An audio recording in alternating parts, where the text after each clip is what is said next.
Hi, I'm Tiffany Domino. Or someone you know wants to start or grow a business, definitely stop by howtoentrepreneur.org and check out my free course. It's a framework to help you grow your business from idea to enterprise.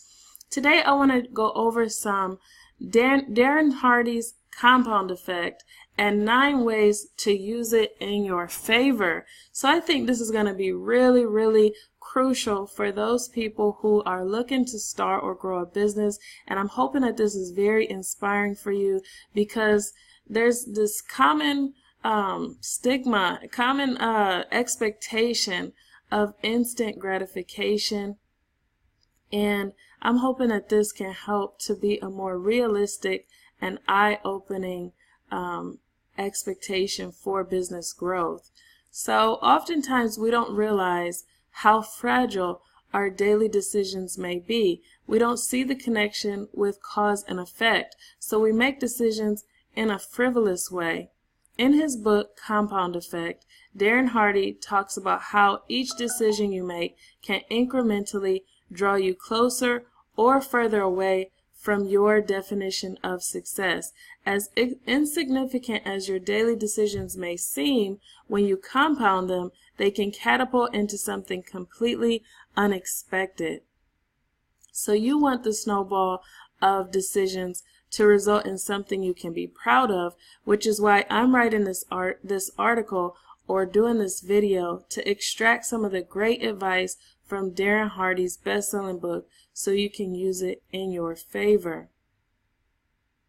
So who is Darren Hardy and what's his compound effect story? So when you hear Darren Hardy's story, you can see he's an example of the compound effect at work. When he was 18 months of age, his parents divorced. When his mom found she was pregnant, she was angry because she didn't want to be a mom. When Darren was born, his mom handed him over to his dad, who was 23 years old. He admits his childhood sucked. As a single parent, his dad struggled trying to care for the emotional and financial needs of Darren, which sometimes left him neglected with headphones on, being told to be quiet for prolonged periods of time. His dad was a sports coach and didn't have a cutoff or a way to balance his emotional needs with instruction. When he was 4, his dad married a woman who saw him as the other woman's child, and he was ostracized heavily. Darren didn't grow up wealthy or with a silver spoon. As a result, he says his broken past was used as fuel for his success. He made incremental decisions day by day, week by week, and month by month. For a long time, his incremental decisions didn't seem to pay off, but because he maintained continual effort, he's become a multimillionaire, owner of the Success magazine, a New York Times best-selling author, and a sought-after speaker. So when the compound effect works for bad, if you go to most people who struggle with obesity and ask them whether they wanted to be overweight, most of them would quickly say no. If you go to people who live paycheck to paycheck or who are always behind financially and ask them if they wanted to live in that financial situation, they quickly tell you absolutely not. If you talk to someone who's addicted to sex and ask them if they intentionally decided to be addicted to sex, they probably say no. And if you go to people who are addicted to drugs and ask if they set a goal to become a regular user of the drug, they'd say no. So all of these situations are examples of the compound effect at work in a negative way. So rather than setting a goal to become obese, to struggle financially, or to become addicted to drugs, what usually happens is the people make one small, seemingly insignificant decision over and over and over. The first time they overeat. The first time they choose not to exercise. They eat unhealthy foods. They get a loan. They spend more than they made. They quit a job at a bad time. They decided to be lazy. They had sex or they tried a drug. It didn't seem like it would hurt anything. They judged in an in a seemingly insignificant action and probably enjoyed it the first time.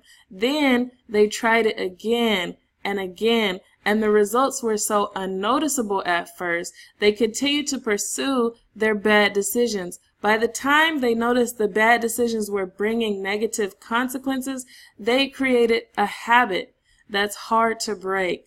And the compound effect can work for bad or it can work for good. So when the compound effect works for good, on the contrary, when the compound effect works for good, you might have a person that decides to try a new habit like budgeting, becoming more organized, scheduling their time, making new connections, networking, creating helpful content, being involved with their family, meditating or praying, or reading. They may try once and regress. It might be difficult to acquire the new habit, but if they continue to put effort towards attempting at accommodating a new habit, over time they'll experience the compounding of their efforts. So here's some quotes from Darren Hardy's compound effect to explain how the compound effect tends to work. Most of the time people don't see the compounding. They expect that if they take on a new habit for a couple weeks, for a couple months, for even 6 months, for 1 year, they expect the compound effect to shift into gear and for the results to be so much higher. But they don't, and they don't realize that these are habits. It's a habit change, and they have to stick to it, and they have to stay disciplined, and they have to maintain the habits, and then they'll see compounding results. So this is what Darren Hardy had to say. He said, it's not the big things that add up in the end. It's the hundreds, thousands, or millions of little things that separate the ordinary from the extraordinary. Small, smart choices, consistency plus time equals radical difference. He says, in essence, you make your choices and then your choices make you. He says, the complete formula for getting lucky is preparation or personal growth plus attitude, belief or mindset plus opportunity, a good thing coming your way, plus action, doing something about it. And that equals luck. So I think that's not what most people think of luck. Most people think of luck as, an incongruent outcome with just chance. Kind of like you gamble. You go to the slot machine and you just keep, you put the coin in and then you expect, oh, I got $1 million, or like the lottery. They think of that as luck. But he's saying luck is preparation, personal growth, plus attitude, belief or mindset, plus opportunity, a good thing coming your way, plus action, doing something about it. That's luck. He says, a daily routine built on good habits and discipline separate the most successful among us from everyone else. A routine is exceptionally powerful. Then he says, your biggest challenge isn't that you've intentionally been making bad choices. Heck, that would be easy to fix. Your biggest challenge is that you've been sleepwalking through your choices. So some of our bad choices are not the ones we even notice that we're making. So we have to be more intentional, more mindful. And I hear Oprah talk about it all the time, how we have to be present. We have to be aware. So this is one reason why we have to be so present and aware and focused, is because the bad choices just come as a result of us being scattered and all over the place. And they're not easy to fix because we're not focused. Then he says, we can all make powerful choices. We can all take back control by not blaming chance, let me start over. Okay, let's start that one over. He says, we can all make powerful choices. We can all take back control by not blaming chance, fate, or anyone else for our outcomes. It's within our ability to everything to change. Rather than letting past hurtful experience sap our energy and sabotage our success, we can use them to fuel positive, constructive change. So a lot of people don't take ownership for the changes that they want to see in their life. They blame something or somebody else. But when we take ownership of what we can, what's in our circle of influence, it really gives us the power and the potential to change things in our lives. Then, I want to give you 9 ways to use the compound effect in your favor. There's so much great information in his book, The Compound Effect, so I definitely recommend checking it out. But here goes a summary of some of the things that I want you to extract from what he says in his book. So number 1, work towards the ripple effect. So he talks about our choices and our behaviors and our habits. It's a long time before we start to see that ripple take place, whether it's going upwards or whether it's going downwards. So the results could be income, health, relationships, happiness, or success, but it takes a while to see that ripple effect. He says, you can never own success, you can only rent it, and the rent is due every single day. Have you watched the ocean ripples before? If not, I'll explain. So when you watch an ocean, you'll see that before a large wave, there are small ripples. Here, so you can see my hand. So the wind blows and the ripples begin to gain momentum and size until there's a large wave or even a storm. Similarly, the beginning of the things we want to do start as small ripples. When you commit to an action in the beginning, there are small results that can go unnoticed, but if you continue, the ripple effect will compound into a huge wave. The ripple effect can turn into a large problem. You could lose an income and begin ignoring bill collectors until the negative ripple effect turns into repossession or foreclosure. You could also begin making sales calls or inquiries and letting the ripple effect begin working in your favor, resulting in business deals and increased income. You really choose it. Darren Hardy says 0 to 6 months is too short to begin seeing massive results. Instead, you have to commit to continuous action for 2 years. Then you'll see the waves and the momentum build. So this is something that we've been seeing in my online community with growing an online business. And this is something that I've seen with a lot of people who start a business. They expect these results to happen in 0 to 6 months, but in all reality, it doesn't happen. And he's about right for 2 years. So just, he's a very successful entrepreneur. I would listen to him. So number 2, get rid of the microwave mentality. A few decades ago, people relied mostly on the oven and before that, the fire. Consumers wanted more efficiency. They wanted to be able to prepare meals in less time. So baby step by baby step, inventions have risen up that make cooking increasingly more efficient. Now, after centuries of inefficient cooking, we have microwaves that can prepare meals in minutes. Many people desire the same efficiency from the path to success. They want a way around the sacrifice, around the sweat, around the hard knock lessons, heartache, mistakes.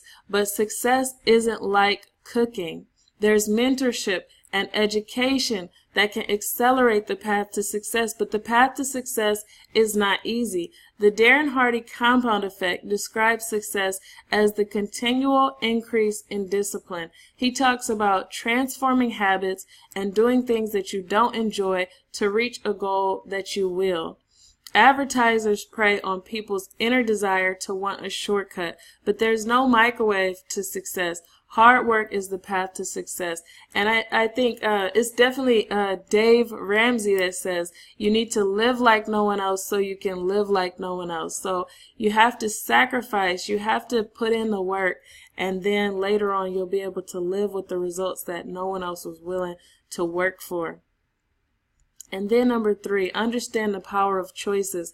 Oftentimes you might feel like the victim of circumstance. You might be provoked, wronged, tempted, or even sabotaged, but you still have a circle of influence. When you surrender the power of your choice and don't take responsibility, you allow life to spiral out of control. Instead, you need to understand that your life is the result of many choices you've made. Even though you may have made many decisions in ignorance, there's still ownership of the outcome that you have to take. When you own your responsibility for your present circumstances and you maintain the responsibility to make choices that guide your future, you're more careful because you understand the power of your choices. Each choice you make has a consequence, whether good or bad, so make your choices carefully. And number 4, replace bad habits with good ones. Everyone has bad habits. Some people have more bad habits than others, and some have more good habits than others. But it doesn't have to stay that way. You decide what bad habits you keep after you understand the power of your choices. You can comprehend better why it's important to invest time in habit change. If you've shaped the idea to ignore bill collectors' phone calls, you can decide to change that habit. If you have a habit of being disorganized, you can change it. All bad habits can change with repetition, and you control that.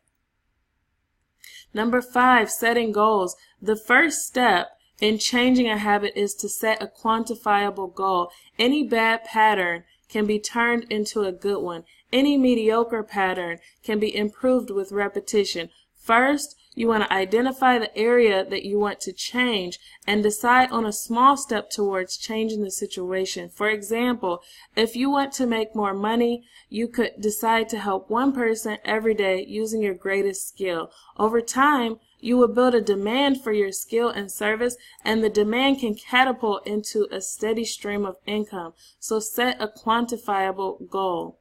Number 6, tracking and keeping a scorecard. If you set the goal, but you don't track your results, you're doing yourself a disservice. Oftentimes, when a bad habit is cemented, it's difficult to quantify the seriousness of the habit in order to transform. For example, a person who struggles with obesity may underestimate how much they're eating, how often they miss exercise, how often they should be eating, how many food groups they've been eating. And if they set a goal without tracking their progress, they're likely to continue in a very similar pattern.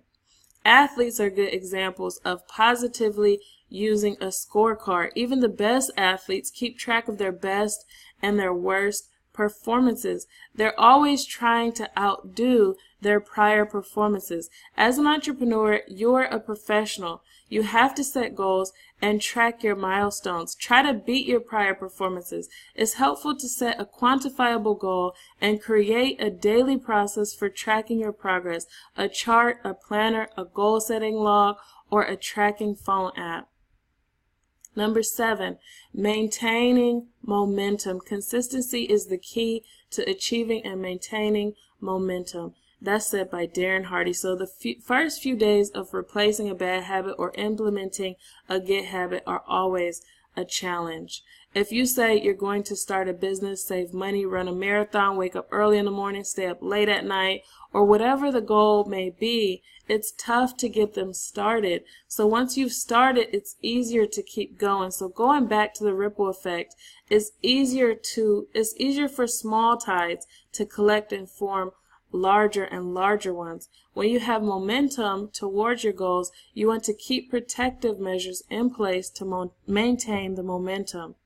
Protective measures could include buffers of time or money, giving more than the minimum when you're implementing, or adding accountability, mentorship, or reminders. Number 8, control your influences. Controlling your influences is a significant countermeasure that will help you build and maintain momentum. And according to the compound effect, you should implement in 3 ways. Number 1, with your input, the television shows you watch, the people you listen to, the books you read, and other influences can motivate or discourage you from pursuing your goals. So if you're hearing advice that contradicts what you want to do, you can try counteracting it. But over the long haul, the advice can have a negative ripple effect towards your momentum. On the contrary, advice that is in line with your goal can propel your momentum. So control the input that you're receiving. Even seemingly non-influential input can build and snowball. Number 2, associations. Some associations will inch you closer and closer to where you want to go, while others will pull you further and further away. So you have to carefully choose your associations. It's not necessary to have a lot of friends, but it is important to have quality ones. Number 3, your environment. Some environments will spark creativity and others will make you feel immense bondage. Switching your environment can help you learn what surroundings you work in best, which is why many people enjoy vacation and travel. Sometimes it's necessary to step away from normalcy to identify environmental issues or areas where your patterns are keeping you in cycles of stagnancy. And number 9, when you compile everything we've discussed, continual effort, consistency and focus, goal setting, habit change, keeping a scorecard, understanding the power of your choices, controlling your influences, and maintaining momentum, you have a recipe for using the compound effect in your favor and accelerating your results. So, I've compiled a playlist with live speeches from Darren Hardy because he has a lot of great nuggets, and really is helpful if you're going through the journey and you're trying to build your business, starting or growing your business. There's a lot of input that you're going to need, a lot of motivation, a lot of team playing. It's not a journey that you go at alone. So I think Darren Hardy is really a good person to take a look at and learn from, especially if you're struggling with this whole compounding, the idea of compounding effort and the idea of taking ownership for your choices and all of that stuff. So to buy your copy of The Compound Effect on Amazon, I have the links here at howtoentrepreneur.org. So I'll leave a link in the description box below where you can stop by and visit this article, and all the resources that I tell you about inside of this article, you can check them out. Also, whenever you check out any of the links, some of them are affiliate links, so when you buy at no additional cost to you, I may receive a commission, and I really do appreciate that because I really want to be able to continue producing content to help you grow your business from idea to enterprise. So final words on Darren Hardy and the compound effect. The goal of this video was to show you tips from Darren Hardy's compound effect. So if you have questions or concerns about this, don't hesitate to leave them in the comment section below. I would really love to help you out. And if you'd like to start or grow a business, stop by How to Entrepreneur and check out the business framework that I'm telling you about to grow your business. Now, it's your turn, and I want to hear from you. Have you read The Compound Effect? Do you have nuggets from the book that you would like to add? What tips from what I've extracted most resonate with you? And share your thoughts down below this video, or stop by the post and leave your thoughts here. Also, I think this post is so powerful, and it's something that you may want to reiterate. I know I do. I stopped back by to check out this post because it actually serves as inspiration for me going through different journeys where your effort is compounding. You have to remind yourself that this is a compounding journey. So if you want to stop back by, you can pin this to Pinterest. You can save it in your pocket. You can do whatever you need to stay reminded of this compound effect and the benefits, and to remind yourself about continual effort and momentum. So that's all I have for this post, and that's all I have for this video. And if you enjoyed it, please leave a thumbs up. And if you would like to see more videos like this, where I'm giving you inspiring content to help you grow your business from idea to enterprise, or product reviews, buyer's guides to help you pick product and service vendors that will help grow your business, subscribe to this channel and click the bell icon so you'll get the notifications when I upload a new video. And that's all I have for you, and I'm really hoping to see you either in the comment section or on the next video. Have a blessed day. Bye.